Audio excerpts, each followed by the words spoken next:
حضرت عزرائیل علیہ السلام مالک الموت کیسے بنے؟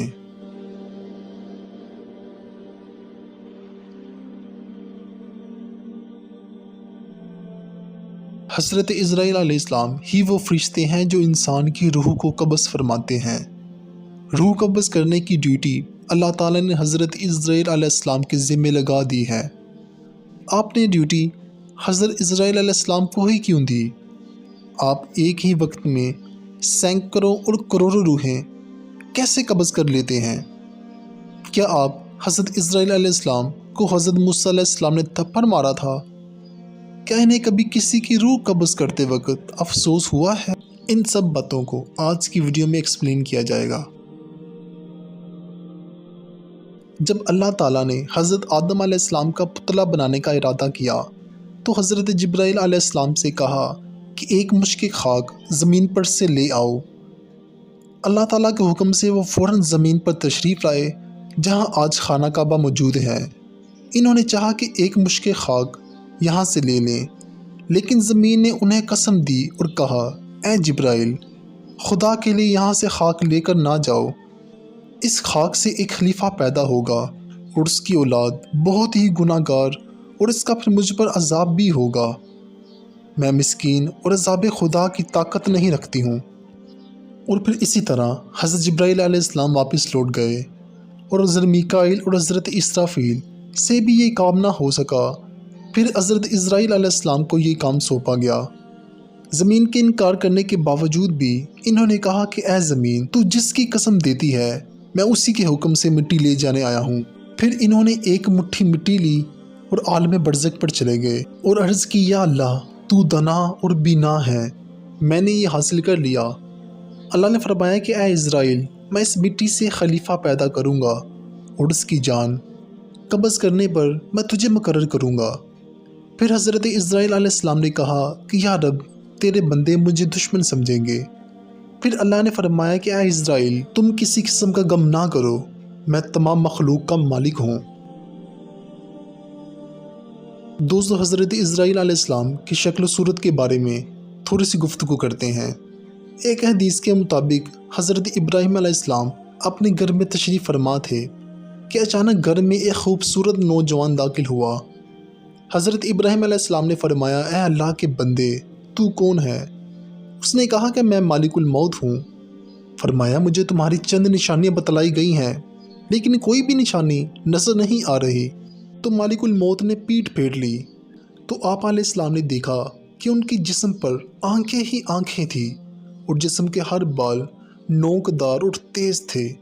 حضرت ابراہیم علیہ السلام نے فوراً کہا کہ آپ اپنی پہلی شکل میں تشریف لے آئیں۔ ایک حدیث میں آتا ہے کہ جب اس نے پیٹھ پھیری تو وہ اس شکل میں نظر آئے جس میں وہ بڑے لوگوں کی روحوں کو قبض فرماتے ہیں۔ ابن مسعود اور ابن عباس رضی اللہ تعالیٰ عنہ کی روایت میں آتا ہے کہ حضرت ابراہیم علیہ السلام نے کہا کہ آپ وہ شکل دکھائیں جس میں آپ کفار کی روح قبض فرماتے ہیں۔ تو فرمایا، آپ پیٹھ پھیر لیجئے۔ جب دیکھا تو سیاہ شکل کے سر میں آگ کے شعلے نکل رہے ہیں اور اس کے جسم سے بال کی بجائے تیز اور منہ سے آگ نکل رہی ہے۔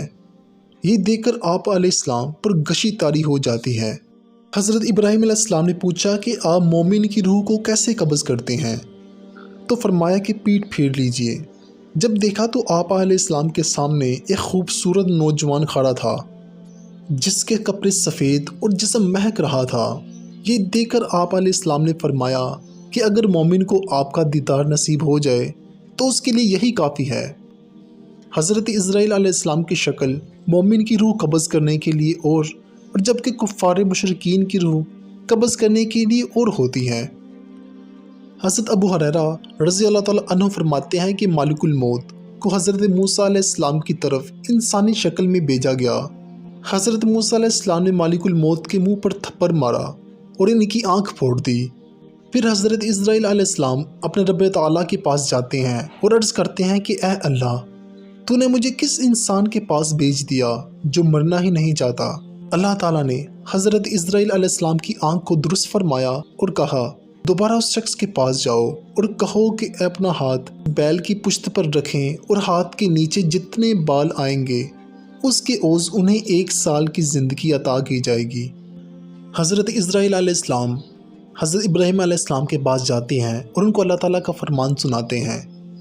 ان کو کہتے ہیں کہ آپ ایک بیل پر اپنا ہاتھ پھیریں، آپ کے ہاتھ کے نیچے جتنے بال آتے ہیں اتنی اللہ تعالیٰ آپ کو زندگی عطا فرما دیں گے۔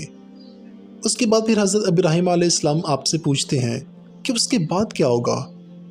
تو پھر حضرت اسرائیل علیہ السلام فرماتے ہیں کہ اس کے بعد موت ہی ہوگی۔ پھر حضرت ابراہیم علیہ السلام نے فرمایا تب بھی تو مرنا ہی ہے، کیوں نہ آج اللہ تعالیٰ سے ملاقات کی جائے۔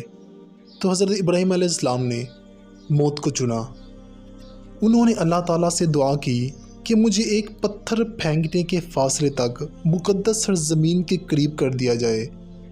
رسول اللہ صلی اللہ علیہ وآلہ وسلم نے فرمایا اگر میں وہاں ہوتا تو تمہیں راستے کی ایک جانب سر رنگ کے ٹیلے کے نیچے ان کی قبر دکھاتا۔ دوستو یہ سننے کے بعد خیال آتا ہے کہ ایسا کیوں ہوا؟ روایت میں آتا ہے کہ اللہ تعالیٰ نے مالک الموت کی طرف وہی فرمائی کہ میرے رفیق اور محبوب حضرت محمد صلی اللہ علیہ وآلہ وسلم کی طرف چلے جاؤ اور انتہائی خوبصورت شکل و صورت میں جانا اور نہایت ہی نرمی کے ساتھ ان کی روح کو قبض فرمانا۔ مالک الموت زمین پر اترے، آپ صلی اللہ علیہ وآلہ وسلم کے دروازے پر کھڑے ہو گئے اور عرض کیا السلام علیکم، مجھے اندر آنے کی اجازت ہے؟ حضرت عائشہ مصدقہ طیبہ طاہرہ رضی اللہ تعالیٰ عنہا نے حضرت فاطمہ رضی اللہ تعالیٰ سے کہا کس آدمی کو جواب دو؟ حضرت فاطمہ رضی اللہ تعالیٰ نے کہا اے اللہ کے بندے، تیرے ہر قدم پر اللہ تجھے اجر عطا فرمائے اور رسولوں کو اپنی جان کی خیال ہے۔ انہوں نے دوبارہ اندر آنے کی اجازت طلب کی۔ پھر حضرت فاطمہ رضی اللہ تعالیٰ عنہا نے یہی جواب دیا۔ تیسری بار انہوں نے کہا کہ مجھے اندر آنا ہے اور حال حال میں آنا ہے۔ ان کی آواز رسول اللہ صلی اللہ علیہ وآلہ وسلم نے سن لی اور فرمایا اے فاطمہ دروازے پر کون ہے؟ انہوں نے عرض کیا کہ اے اللہ کے رسول، کوئی نوجوان اندر آنے کی اجازت مانگ رہا ہے۔ ہم نے 2 بار جواب دیا لیکن تیسری بار اس کی صدا میں میری جان کام گئی۔ آپ صلی اللہ علیہ وآلہ وسلم نے فرمایا اے فاطمہ تو جانتی ہے کہ دروازے پر کون ہے؟ یہ دوستوں کو ختم کرنے والا، جماعتوں کو بکھیر دینے والا، عورتوں کو بیوہ کرنے والا اور بچوں کو یتیم کرنے والا اور گھروں کو بے آباد اور قبروں کو آباد کرنے والا، یہ مالک الموت ہے۔ پھر فرمایا اے مالک الموت، اللہ آپ پر رحم فرمائے، داخل ہو جاؤ۔ پھر مالک الموت آپ صلی اللہ علیہ وآلہ وسلم کے سامنے داخل ہو گیا اور آپ صلی اللہ علیہ وآلہ وسلم نے فرمایا اے مالک الموت، تم میری زیارت کے لیے آئے ہو یا جان قبض کرنے آئے ہو؟ اس نے کہا کہ دونوں کام کرنے کے لیے آیا ہوں۔ مجھے اللہ نے حکم دیا ہے کہ آپ کی اجازت کے بغیر آپ کے گھر نہ آؤں اور آپ کی جان نہ قبض کروں۔ اگر آپ اجازت دیں تو میں جان لینے آیا ہوں، اگر منع فرماتے ہیں تو میں اپنے رب کے پاس لوٹ جاؤں گا۔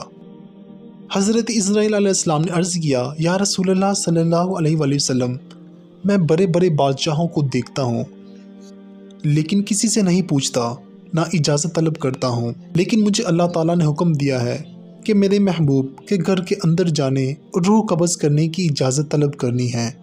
اگر وہ اجازت دیں تو روح قبض کر لینا، اگر وہ اجازت نہ دیں تو واپس لوٹ آنا۔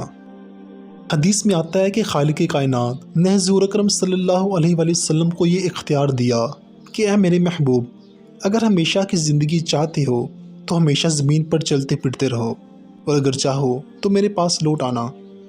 یہ آپ کی چاہت تھی کہ آپ صلی اللہ علیہ وآلہ وسلم نے فرمایا یا اللہ، میں نے صحابہ کرام کو سب کچھ بتا دیا ہے، اب میں رفیق اعلیٰ، اب میں تیری ملاقات کو پسند کرتا ہوں۔ یہ اختیار کسی کو نہیں دیا گیا، بعض کو دیا گیا، لیکن محدود، جتنا عرصہ رہنا چاہو رہ سکتے ہو، لیکن تم کو لوٹ کر ہی آنا ہے۔ لیکن آپ صلی اللہ علیہ وآلہ وسلم کو یہ اختیار دیا گیا کہ چاہو تو ہمیشہ کے لیے زمین پر رہو اور اگر چاہو تو میرے پاس لوٹ آؤ۔